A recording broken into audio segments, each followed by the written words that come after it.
আসসালামু আলাইকুম। কেমন আছেন আমার প্রিয় আপুরা? নিশ্চয়ই সবাই ভালো এবং সুস্থ আছেন। প্রতিদিনের মতো নতুন আরও একটি ভিডিও নিয়ে আপনাদের মাঝে এসেছি। আজকে প্রায় কয়েকদিন হয় প্রচুর গরম। কোরবানির ঈদ থেকে এত গরম কি বলবো? এই গরমের ভিতরে কাজ করাটা সত্যিই অনেক কষ্ট হয়ে যায়। তাছাড়া ঈদের দিন থেকে এ পর্যন্ত কিন্তু অনেক ব্যস্ত আছি। তার ফাঁকেও কিন্তু আপনাদের মাঝে ভিডিও শেয়ার করছি।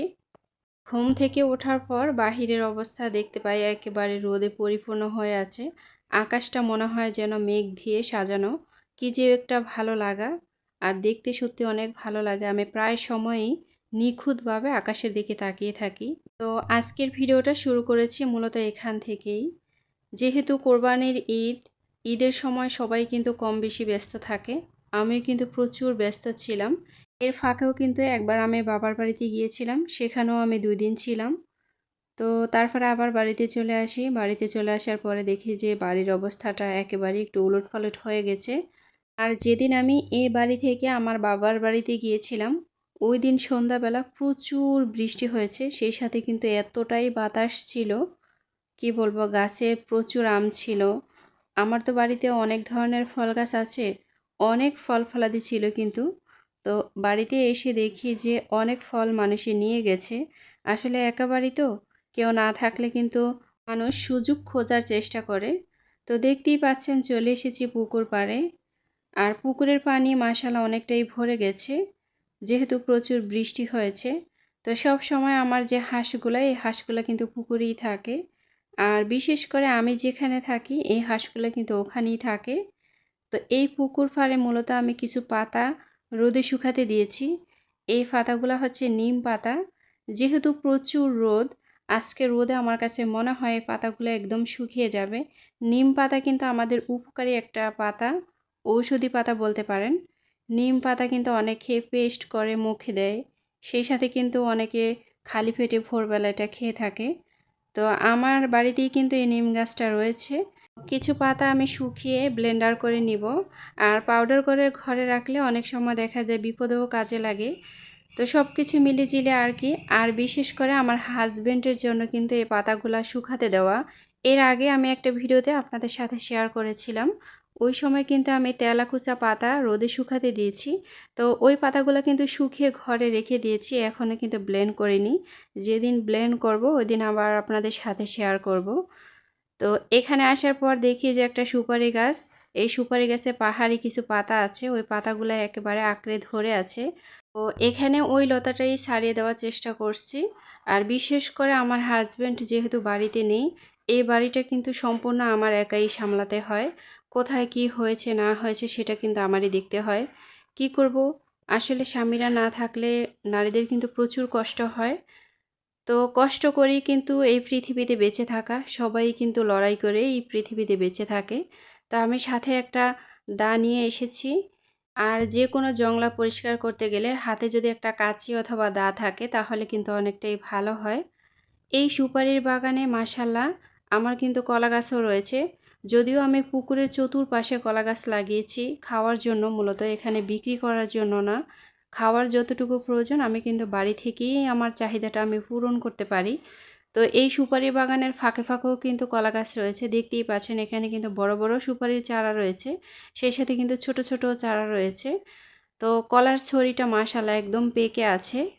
তো পাখিয়ে দেখি যে ঠুকরে, ঠুকরে খেয়ে নিচ্ছে। যেহেতু বাড়িতে ছিলাম না, ২ দিন পরে বাড়িতে আসা। হয়তোবা বাড়িতে থাকলে এটা হয়তোবা ২ দিন আগেই কেটে নিতাম। তো ওই সময়টা যেহেতু আমার হাতে হয় নাই, যার কারণে আজকে কেটে নিচ্ছি। আমার ভাগ্য ভালো যে আমি বাগানে এসেছি। যদি আমি না আসতাম তাহলে কিন্তু এই কলার ছড়িটা আমার চোখেই পড়তো না। ২-৩ দিন পরে দেখতাম যে পাখিয়ে খেয়ে একেবারে শেষ করে ফেলছে। তো পাখিয়ে খেয়ে নিলে তো তখন আর কিছু করার থাকে না। আর গাছপাকা যে কোনো ধরনের ফল বলেন খেতে কিন্তু ভীষণ মজার হয়। আর বিশেষ করে যেই গরম পড়ে এই গরমের ভিতরে কিন্তু কলাটা খাওয়াটা আমাদের স্বাস্থ্যের জন্য অনেকটাই ভালো। তো বাড়িতে যেহেতু কলা গাছ রয়েছে আমি প্রায় সময় কিন্তু কলার ছড়ি কেটে নিই। আর প্রায় সময় কিন্তু আপনাদের সাথে আমি ভিডিওতে শেয়ার করি। তো দেখতেই পাচ্ছেন মাশাআল্লাহ অলরেডি কিন্তু কলাও পেকে আছে। আর কলাগুলোও মাশাআল্লাহ অনেকটাই ফ্রেশ। সাইজে কিন্তু খুবই মোটা, মোটা। এর ১ পিস কলা বাজার থেকে কিনতে গেলে ২০ থেকে ৩০ টাকা লাগে। তো দেখতেই পাচ্ছেন কলার ছড়িটা কিন্তু মোটামুটি খারাপ না, যতটুকু আছে আমরা মা মেয়ে ৩ জন মিলে কিন্তু হয়ে যাবে আলহামদুলিল্লাহ। এই কলা দিয়ে কিন্তু আমি অনেক সময় পাকোড়া তৈরি করি, পিঠা তৈরি করি, অথবা কলা দিয়ে মুড়ি দিয়ে খেয়ে থাকি। বিশেষ করে সকালবেলা কলা যখন আমার ঘরে থাকে তখন কিন্তু আমার কোনো টেনশনই থাকে না। সকালবেলা ঘুম থেকে ওঠার পর কিন্তু অনেক ক্ষুধা থাকে। তো ওই সময় হাতেও প্রচুর কাজ থাকে। তো ঘরে যদি কলা বা মুড়ি থাকে তখন কিন্তু ১টা ২টা কলা খেয়ে নিলে অনেকটা সময় থাকা যায়, বা অনেক কাজ করে এসে দেখা যায় সকালের খাবারটা খাওয়া যায়। আর এখন যেহেতু প্রচুর গরম, এই গরমের ভেতরে পান্তা ভাত দিয়ে কিন্তু কলা দিয়ে খেতে ভীষণ মজার হয়। যারা কখনো খান নাই তারা ট্রাই করতে পারেন। আসলে গ্রামের খাবারগুলা কিন্তু এরকমই হয়। যেহেতু গাছ পাকা কলা, এখান থেকে আমি পাকা কলাগুলা তুলে নিচ্ছি খাওয়ার জন্য। তো ১ম টা আমি আমার মেয়েকে দিয়েছিলাম। এরপরটা কিন্তু ইনশাআল্লাহ আমি খাবো, ট্রাই করব আরকি। তো গাছ পাকা কলা খেতে কিন্তু প্রচুর মিষ্টি। আর এরকম পাকা কলা দেখলে কার খেতে ইচ্ছে না করে বলেন? আমার কিন্তু ভীষণ ভালো লাগে। আসলে এই বাড়িটার পেছনে কিন্তু আমি প্রচুর পরিশ্রম দিয়ে থাকি। তো সকাল থেকে কিন্তু অনেক কাজ করেছি, এবার চলে এসেছি রান্নার কাজে।